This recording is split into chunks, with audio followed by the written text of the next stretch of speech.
Hello viewers, welcome to Miracle World YouTube channel. I am your Manusri. అతిథి అనగనగా అవంతిపురం. అక్కడో వ్యాపారి. అతని పేరు ధనగుప్తుడు. ముగ్గురు అమ్మాయిలు అతనికి. పెద్దమ్మాయి పేరు అతిపథ, రెండో అమ్మాయి పేరు అతిపాత, మూడో అమ్మాయి పేరు అతిథి. అందానికి అందం అతిథి. చిలకలా మాట్లాడుతుంది. కోయిలలా పాడుతుంది. నెమలిలా నాట్యమాడుతుంది. మా ఇంటి మహాలక్ష్మి అంటాడామెను ధనగుప్తుడు. వ్యాపారం చేసేందుకు పక్క రాజ్యానికి వెళ్తూ అమ్మాయిలకి ఏం కావాలో చెప్పండి, తిరుగు ప్రయాణంలో తీసుకొస్తాను అన్నాడు. పెద్దమ్మాయి పట్టుపరికిణీ కావాలి అంది. రెండో అమ్మాయి ముత్యాల హారం కావాలి అంది.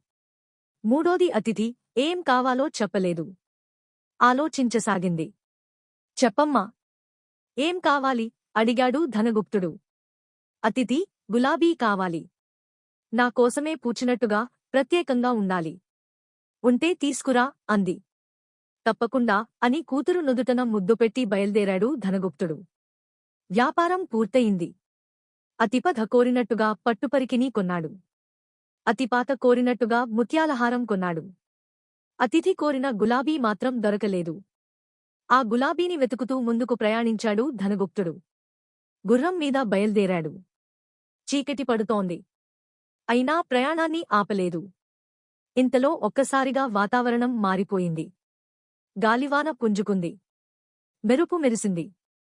ఆ వెలుగులో ఒక పెద్ద భవనం కనిపించింది ధనగుప్తుడికి. రాజభవనంలా ఉంది అది. ఈ గాలివానలో ప్రయాణించడం కష్టం. అక్కడేదో భవనం ఉంది. అందులో తలదాచుకోవడం మంచిది అనుకున్నాడు. భవనం దగ్గరికి చేరుకున్నాడు. తలుపులు తెరిచి ఉన్నాయి. ఎవరూ లేరు. ఎవరన్నీ లోపల కేకేశాడు ధనగుప్తుడు. సమాధానం లేదు. లోపలికి ప్రవేశించాడు. భోజనాల గది కనిపించింది. వడ్డించిన విస్తరి ఉంది. పంచభక్ష పరమాన్నాలు ఉన్నాయి. ఆకలి అణచలేకపోయాడు. వెళ్ళి తిన్నాడు. వసారాలోకి వచ్చాడు. మెట్లు ఎక్కాడు. చలిమంట దగ్గర కూర్చున్నాడు. అక్కడే నిద్ర ముంచుకొచ్చింది. తల్పం మీద పడుకున్నాడు. తెల్లారింది. మెలకువ వచ్చింది. తేనీరు తాగాడు. ఎవరో మహానుభావుడు. అడగకుండానే అన్నీ అమరుస్తున్నాడు. అందుకు కృతజ్ఞతలు చెప్పుకోవాలి అనుకున్నాడు. బయటకు వెళ్ళాడు. గుర్రం క్షేమంగా ఉంది. అదే దగ్గర నిండుగా పూసిన గులాబీ మొక్క కనిపించింది. అతిథి కోసమే పూచినట్టుగా ఉన్నాయి పువ్వులు. పరుగున వెళ్లి ఒక గులాబీని అందుకున్నాడు. ఘారూ! ఒక ఆకారం మీదకు పడింది. కృతజ్ఞడా! విదిలించుకుని చూశాడు ధనగుప్తుడు. పంది ముఖం. మిగతా శరీరం మానవునిలా ఉంది. ఎవరు నువ్వు? వణికిపోతూ అడిగాడు ధనగుప్తుడు. నా పేరు సెల్లకి అన్నాడు. కళ్ళు ఎర్రగా ఉన్నాయి. కోపంగా ఉన్నాడు. గాలివానలో కొట్టుకుపోవాల్సిన వాడివి. ఇల్లు చూపించాను. పొడి బట్టలు ఇచ్చాను. తిండి పెట్టాను. తల్పం మీద పడుకోనిచ్చాను. దానికి ప్రతిఫలం నా గులాబీని తెంపటం? ఎంత ధైర్యం? ఆవేశంగా మీదికి రాబోయాడు సెల్లకి. భయపడిపోయాడు ధనగుప్తుడు. క్షమించు. తెలియక చేసిన అపరాధం అన్నాడు. ఈ గులాబీ నా కోసం కాదు. నా కూతురు అతిథి కోసం. ఇలాంటి గులాబీనే కావాలంది. అది కావాలంటే నిన్ను వదిలిపెడతాను. నీ కూతురిని నాకిచ్చే. ధనగుప్తుడు భయంతో ఒప్పుకున్నాడు. ఇంటికి చేరుకున్నాడు. అతిథికి చెప్పాడు.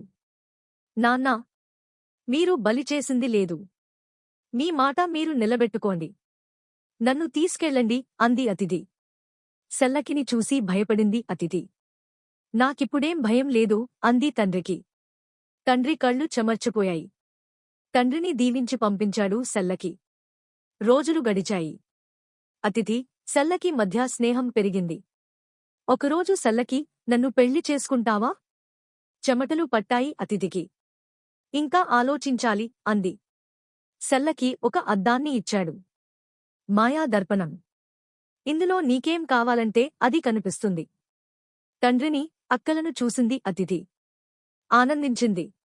ఒకరోజు తండ్రి అస్వస్థత గురించి తెలుసుకుంది. ఒక్కసారి మా ఇంటికి వెళ్తాను అంది. సాధ్యం కాదు అరిచాడు సెల్లకి. అతిథి ఏడవసాగింది. వెళ్ళొచ్చు. కాని వారం రోజుల్లో తిరిగి రావాలి. లేకపోతే అందరినీ చంపుతాను. తండ్రి ఆరోగ్యం మెరుగుపడింది. అయితే ఆమె గడువు మాట మరిచిపోయింది. ఒక రాత్రి సెల్లకి చనిపోతున్న కల. రా అతిథి. నన్ను కాపాడు. పరిగెత్తింది అతిథి. సెల్లకి కొట్టుబడిలా పడ్డాడు. నిన్ను ప్రేమిస్తున్నాను సెల్లకి.